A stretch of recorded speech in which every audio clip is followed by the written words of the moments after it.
Hello, everyone. It is Antonetta Mosley, the Courage Curator. I hope you're having a wonderful day.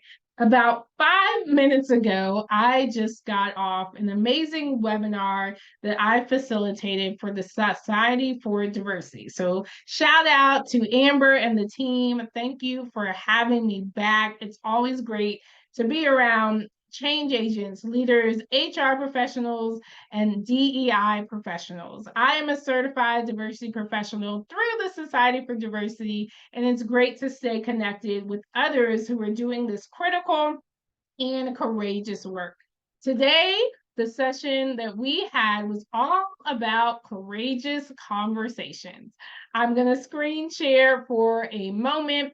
And today's topic was cultivate courage, how courageous conversations can build a culture people celebrate, not tolerate. We had a great time. I like to share a personal story of mine of when I was 9 years old. This is a picture of me and my diary at 9 years old. And so I shared a story about me being courageous, but also a moment in my life that was really pivotal. I knew I was Black when. And we talked about that, and we talked about some of my beliefs about courage. And we also talked about some of the courage frameworks that I use. And you can see some of these frameworks at AntonettaMosley.com. We talked about the 7 attributes of courage. We talked about one of my courage beliefs, which is that courage is a choice. I also gave the group throughout to really make sure we hit different types of learners, courage contemplation prompts. And so some people are really reflective, they don't want to share out loud, and they want something they can take with them. So when I facilitate a webinar or do a keynote in person, really important that I have that time where people can take those reflective questions with them.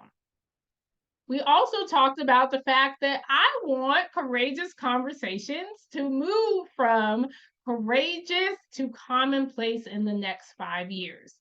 How do we do that if most of us were not taught how to be courageous or how to have courageous conversations, even as top leaders? While most people say that the leaders they admire are courageous, we're often not taught how to be courageous and how to facilitate courageous conversations in a way that's going to be effective and caring and move your culture along. And so, what I told the group today is something that I tell everyone: courage will not always be comfortable. And so, if courage is not comfortable, but we really need it to cultivate healthy and thriving cultures, what can we do? I spent a lot of time going through the Courageous Consciousness chart. And this chart teaches people some of the tools, strategies, and skills they need to have courageous conversations. I love it because courageous and consciousness both have some of the same letters. And so we went with that, the OUS. And each pillar teaches organizations how to have effective, courageous conversations. I will show you an example with one of the slides on having an ongoing commitment. And so each of our pillars has 3 different areas: leadership, document and measurement, and don't DIY your DEI. You are welcome to go to AntonettaMosley.com and check out some more of the frameworks that we have on courage and being courageous. If your organization, workplace, or you have an upcoming event and this type of topic would be helpful for you, you can learn more at AntonettaMosley.com. And the great thing, I am the Chief Encouragement Officer at I Follow the Leader, and our team leads trainings and courageous conversations as well. We've worked with all types of organizations and associations to help them move forward in a strategic, measurable, and sustainable way. I hope you all had an amazing May. It is hard to believe that May is over after today. I'm really thrilled that I got to end May with leading this conversation with some amazing change agents.